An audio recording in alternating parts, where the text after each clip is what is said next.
Well, welcome back, everybody, to this edition of Leading Through Unprecedented Times. I'm your host, Tom Murray, and on behalf of Future Ready Schools, I'm so excited to have an amazing superintendent with us, somebody that I've known for probably a decade at this point, somebody that's also winding down their career as the months tick away, and somebody that I'm proud to call a good friend, and that is the one and only Julie Mitchell, the superintendent in Rowland Unified in California. Julie, I've seen your work firsthand. You've become a friend over the years, and I truly stand in awe of your leadership, your team, the amazing things happening throughout your district. Thanks for being here today, Julie. How are you?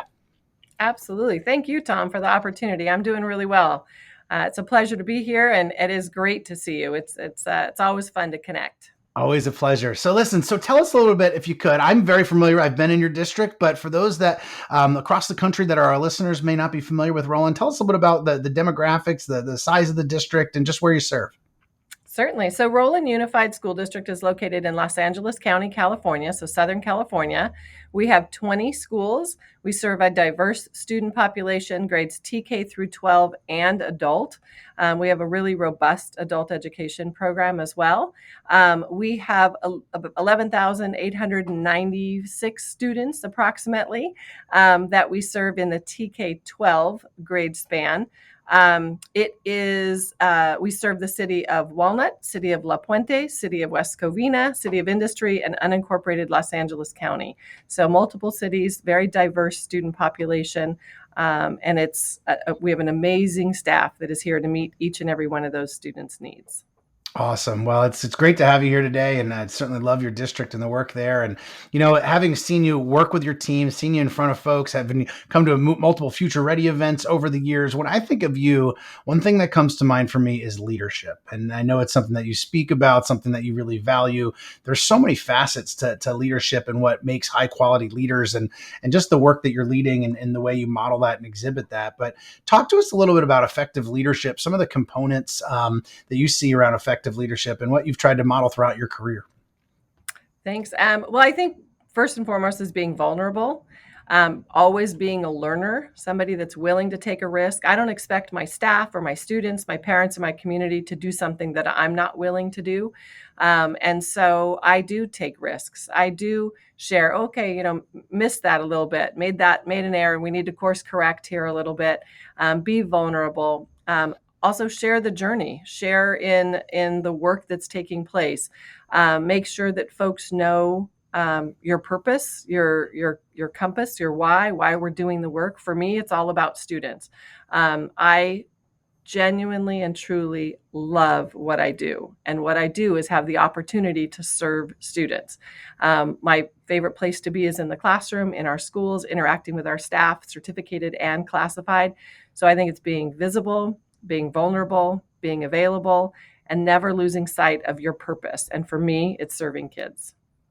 Yeah, I love that. Julie, one of the things, and as a female superintendent, I know that recently you spoke at a women's conference, and you're in a position or in a seat in a school district that still continues to be male dominated. And talk to if you would give advice to, or I should say, maybe even as you spoke at that event, what advice did you have for females either looking to get into the superintendency, or even female superintendents that are surrounded by other men at the table when they go to some sort of meeting or county office? It's something that you've had to work to overcome throughout, I'm sure. And so talk to females, if you could, on what that, on any advice you have. Sure, my pleasure. Yes, I had the opportunity to be a part of a panel with some other amazing female superintendents within Los Angeles County. And then most recently was with the Arkansas Administrators Association. They put on their first women's conference in education and had an opportunity to speak there. And I think for women, we network differently. We approach the work differently. One way is not right. One way is not wrong. We just approach it differently. And so one of the things and pieces of advice that I had given is you're not alone in this work unless you isolate yourself. That teaching can be a very isolating profession. Our standard classrooms are 960 square feet. You can close the door. You can be in there all by yourself. But I've worked really hard, as many of my colleagues have from across the nation, of opening up those classroom doors, opening up those school buildings, using social media to be able to share the amazing things that are happening. But then for female superintendents, both aspiring female superintendents or female leaders, even in the principal roles and different positions in district offices, is reach out and be a part of networks, connect with one another. One of the things that women tend to do is be incredibly competitive with each other. And there's a piece of that has to stop. There's room for everyone to share what they're great at, and to find the place and position and role and responsibility where they're going to thrive and achieve and serve their communities best. And so we don't need to compete with one another. We can support and help one another. And so find the group, and it's inclusive of men and women. We need to learn and work together. You'd ask specifically, what's a piece of advice when you might find yourself as being the only female at a table surrounded with men in the work. And in that case, I always share is to know that you are capable and that know that you have a say in this work, that you have earned your position, and you are an important part of this puzzle and this work that we call education. So share your perspectives, find your voice, speak up, be a part of the discussion and conversation. This is not a sport for observing. This is active work. And so making sure that, again, we're engaging with others, we're not isolating ourselves, we're networking, we're calling folks, we're asking for support and assistance. The same, but between genders, it's the same. Men have their networks. Women need to do a little bit better job, I think, in that networking piece and reach out. But the other piece of advice is to take the leap, to trust your gut, to trust yourself, and to take that leap into that position of leadership. I love that. You mentioned vulnerability in your first response, the first piece, but I would also say the humility that you show, even just in you display in your leadership and in even just your response there, but in the way you network and connect, as I've seen you at so many events and doing so many different pieces. Kudos to you for that, truly. When we think about leadership, one of the things I also know you truly believe in, because you've led in this area, is that, leadership isn't by title, but more about action. And you're one of the most student-focused people that I know. And so with that, when you think about student voice, student empowerment, student leadership, I know I've seen you. I remember connecting you with our good buddy Marlon Stiles, and you all texted me saying, "Hey, we're working on something we can't wait to tell you about." It was very student-run, student-oriented. So talk to us a little bit about your passion around student voice and student opportunity and those pieces there as well. Yeah, you bring up Marlon Stiles, amazing individual, tremendous leader. And Marlon had called me a couple of years ago and had this idea around leading, putting on what came to be the C Summit, Students for Equitable Education, and a nationwide conference supported by Digital Promise, where students were given not only a seat at the table, but the microphone, which is something that I believe in deeply, that I believe that students should be given student voice, student choice, that they have input and say into the work that we do. Who best knows what it is that they need than the students themselves. And so one of the things here in Rowland Unified that we've done for several years, we do our typical student surveys, we get feedback from students, etc. We also go out, we do small group meetings with students, we meet with them, we ask them questions, we ask them clarifying questions, we talk to them about, expenditures and what are some of the things that they see that they might need within the schools. So there's different grade levels, different conversations happen, etc. We also bring our students to principals meetings, have conversations with students around the needs of students with our principals in the room. So it's there. We have empathy interviews. So students are able to talk with teachers, talk with staff, classified and certificated, around what their life looks like and what's their journey in education. I think in absence of student voice, we're missing our true purpose, that we are here to serve students. We're here to make sure that they have all doors of opportunity open for them, that we are preparing them to be able to compete in a global society, that when they walk across the stage and accept a diploma from our school district or any school district, that we have prepared them for the next step. And that in Rowland, we want to make sure that our students have the future of their choice, not the choice that I choose for them, not what I think is best for them, but between conversations with their parents or guardians, themselves, what is it that they see for their future? Do they want to go to a 4-year college or university, a 2-year school, a trade school, the military? Do they want to go directly into the workforce? Do they want to travel? Are they going to do things within their family unit? What is it that's best for them? And that we as educators are keeping all doors of opportunity open for them and making sure that we're helping pave the way for the future of their choice. That's awesome. One of the things you just talked about that I'd love to dive a little bit further into is around this idea about empathy interviews. I was recently doing a session at ASCD last month on creating a culture of empathy. And one of the strategies or concepts are just kind of practical takeaways. I brought up the idea of empathy interviews, and there's probably 500 or 600 people in the room. And I said, how many of you have ever done that in schools or have an example of that?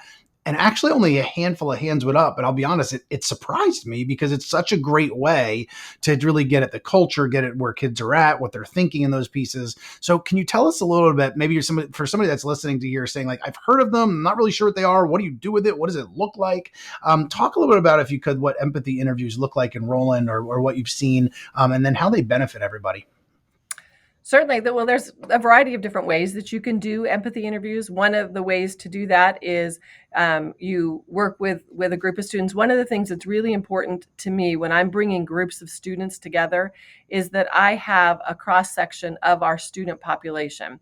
So our ASB students are amazing and incredible, but that isn't necessarily representative of our entire school campus. And so we purposefully and intentionally make sure that we have representation from different languages, different socioeconomic backgrounds, different academic backgrounds, different parts of the district that we serve, students that have IEPs, students that are foster youth, homeless youth, our athletes, our AP students, our IB students.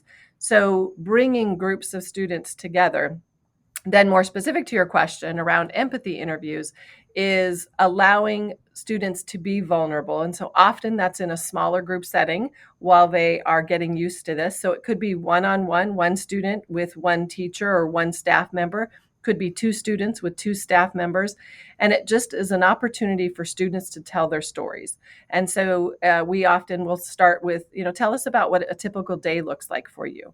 Because many students are taking care of siblings in the morning, making sure that the younger siblings are getting to school, or helping caring for an ailing grandparent, or maybe they have other family obligations in the morning before they even come to school. And getting to school is a huge accomplishment for them and something to be celebrated.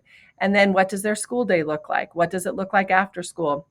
So starting with things that are comfortable with students to tell a little bit about themselves, and then asking students questions about how is school meeting your needs? What do you remember best about your elementary school experiences or your middle school experience, or what's been most memorable so far in high school experience? And we do empathy interviews with all grade levels. So it's not just a high school activity. Elementary school students have stories to tell too, and we're here to listen to those stories. So oftentimes they'll be done, they can be done during a staff meeting, and the student and the staff member go for a walk. And they're just walking around campus having a conversation. So it's not in a formal setting. It's not, so students and teachers can be vulnerable.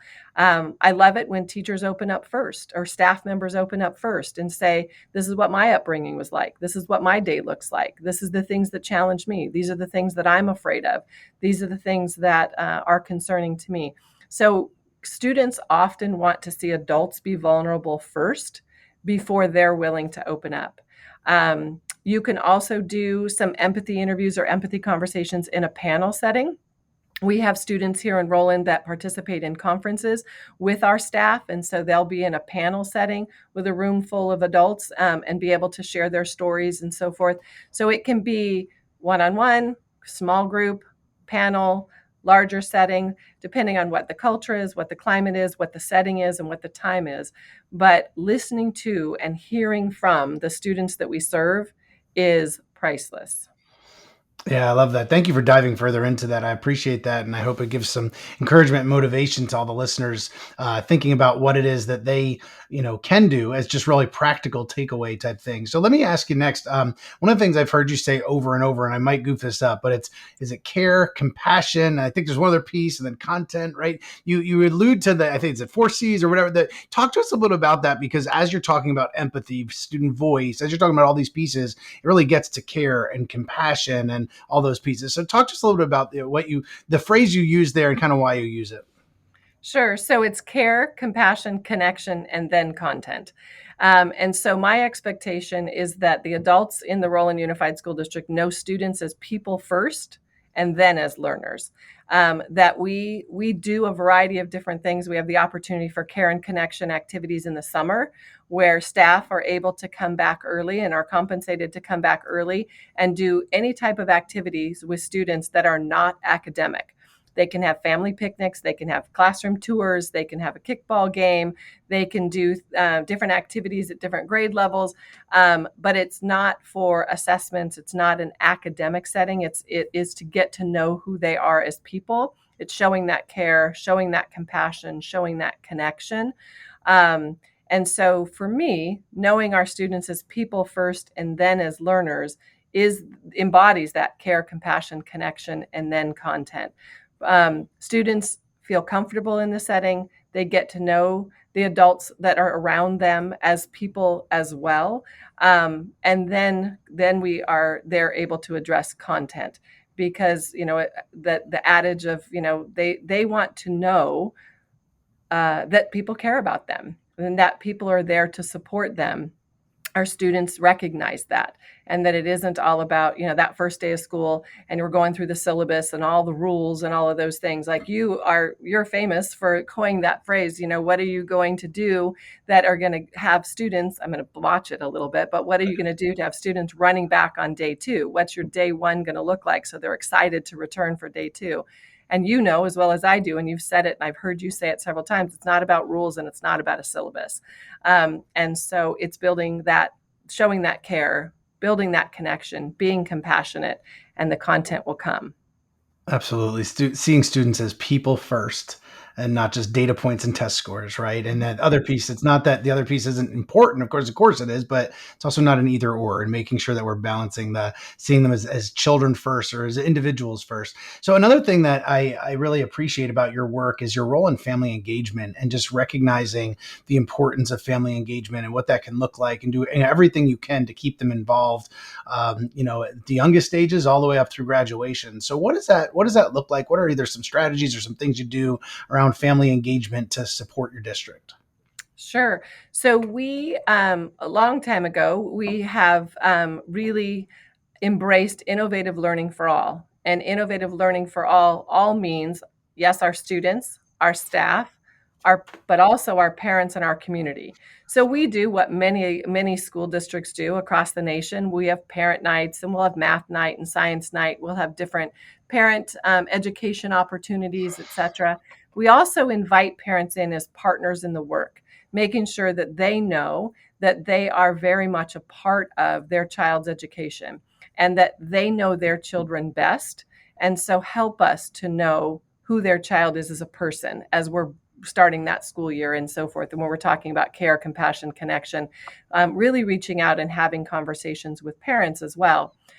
Recently, in the last couple of years, we've started Family Connect, which is an opportunity for parents, guardians, grandparents, family members who are invested in the success of their children, grandchildren, nieces and nephews to come together and provide learning for other parents, grandparents, community members. So we have, for the last couple of years, done about 3 or 4 Family Connect conferences here local within our school district, where it started out where the parents were teaming with staff members to provide content, and we've done that gradual release. And so the parents are now the ones providing that content with the staff member sitting as support for them. So we've talked a lot about student voice, but there's a piece that's equally as important. It serves a different purpose, is that parent voice. And so Family Connect has been very successful in the district in making sure that our parents know that they are very much a part of this school and education environment. They're not a bystander, they're an active participant in it, and making sure that they have the tools necessary to be an active participant in the role. We also meet parents where they are. Parents, I have many of my families that walk to where they're going. Many of my families have worked different 2 jobs or work different shifts and so forth. And so we try to structure times and meetings within their local communities, and at different times of the day, different times of the evening, on the weekends, when it has the ability to meet their interests. I had the pleasure, I normally do a pretty large State of the Schools event, which I think you've seen and been a part of in the past. And this year we did it differently. I went to every single school site at the time that the school thought it would be best for them. So I had the opportunity to meet in a smaller setting on every campus with the parents and families. And the schools were able to plan that with their parents and with their families for a setting and a time that worked best. So we had, in the some were in the morning, some were in the afternoon, some were in the evening, some were on the weekends. When did it work best for that particular community? What foods would work best? What other environments work best? Was it part of a carnival setting? Was it part of, how did it work?